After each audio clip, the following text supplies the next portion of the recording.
Coach K, not of Duke fame, from Bryan, Texas, he hit us, he said, aside from cutting down the size of conferences, what are some ways to make conference schedules as balanced as possible for teams within the same conference? Now, notice the last words there, within the same conference. Here's what we can't do. We cannot make an SEC schedule equal to an ACC schedule. That's foolish. So, like he just said, let's not go there. I also noticed the second part. Aside from limiting the size of the conference, well, Coach, okay, respectfully, I don't want to just glance over that because that's the answer. Cut down the size of the conferences. That's how you make the schedules more balanced. However, we're obviously not headed there. So we have to continue to participate in this charade with 16, 18, who knows, 20-team conferences in the future. Simple change is change the date of the schedule release. How about that?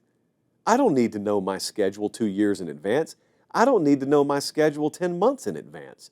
You know what I'd love to do? And when I'm college football commissioner, I'll push to do this, is I would push to have our national championship, hopefully earlier than the third week of January, and then get out of the way for a second and let the NFL finish their season, which is in mid-February.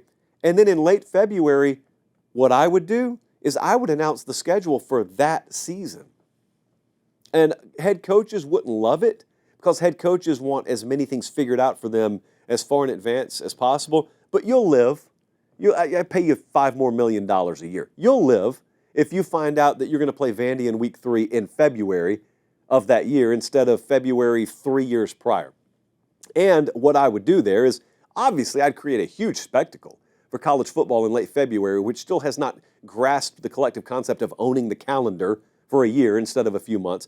But number 2, I would remove the concept of just inverting the schedule year to year. Like in the SEC, everybody you played last year, you play this year. In conference play, it's just the locations flip.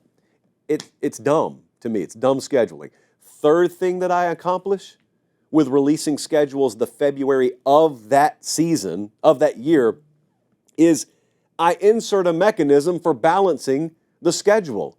And what I mean by that is you don't know everything you need to know about teams in February of that year, but you know a whole heck of a lot more about who may or may not be good than you did 4 years ago or 3 years ago, whenever it is your computer spat the schedule out. Because right now, you can come up with whatever system you want. The league schedules are totally out of whack. You can define strength of schedule however you want. Look at Oklahoma in the SEC. We use our own system. Like I said, you can choose however you want to break this stuff down. Most of the time, we're going to have the same strength of schedule, or roughly thereabouts. The way we do it is in tiers, and Oklahoma plays 9 teams rated Tier 1 or Tier 2 this year. Tennessee plays 4. They're in the same conference. It's stupid. In the Big Ten, Wisconsin plays 8 teams. We rate Tier 3 or higher. Indiana plays 4. They're in the same conference. It's stupid. Now, I know my comment section because I know my audience well enough, and I know there's a solid 10% of people who rage view this show just so they can rip it to pieces. One of you is going to come at me and say, you can't know how good teams are going to be in February. So how could you build a balanced schedule? Well, you couldn't totally build a balanced schedule. I'm not suggesting you could.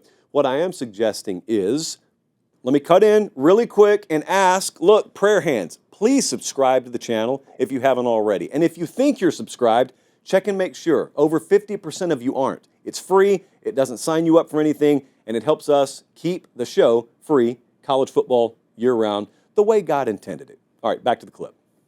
You could build a whole lot more balanced schedule across the league than you have right now. There's not a perfect world. There's not a perfect answer here. There is a worse one and a better one. Are you suggesting that my idea is garbage, or the idea of waiting until that year to present the schedule so that you have a more balanced approach is not as good or fair as the current way it's being done? Because that's really the A, B here. There is a C, though. There is a C. Give me your idea. How would you like to approach scheduling so that it's more fair and it's more balanced within a league?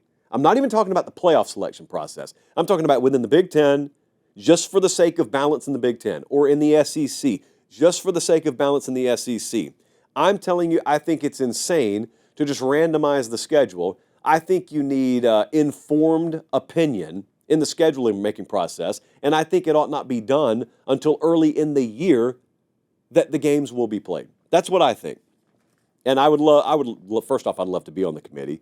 But secondly, I'd love that committee to define the value or the difficulty of opponents, just like we did, and then try and balance that schedule by schedule process out as much as they can. It wouldn't be perfect. There's no system out there.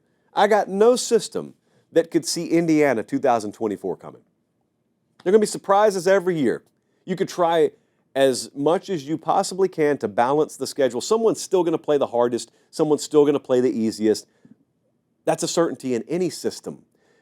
I just think it's a lot smarter to do it this way. Would it upset some people? Of course it would. Coaches wouldn't like it because they want to know who their opponents that year are going to be way before spring, because they can structure their spring practice to start working on opponents for the fall. You can still do that. You're just going to have a lot less lead time on it. You can still do that. But the net gain here is I don't have disparity in strength of schedule like I do with Oklahoma versus Tennessee right now, or Wisconsin versus Indiana. Part B is it'll be pretty entertaining. Get to February, late February, you find out who you're going to play that fall, where you're going to play them that fall. And I mean, C is we just get smarter about the whole thing.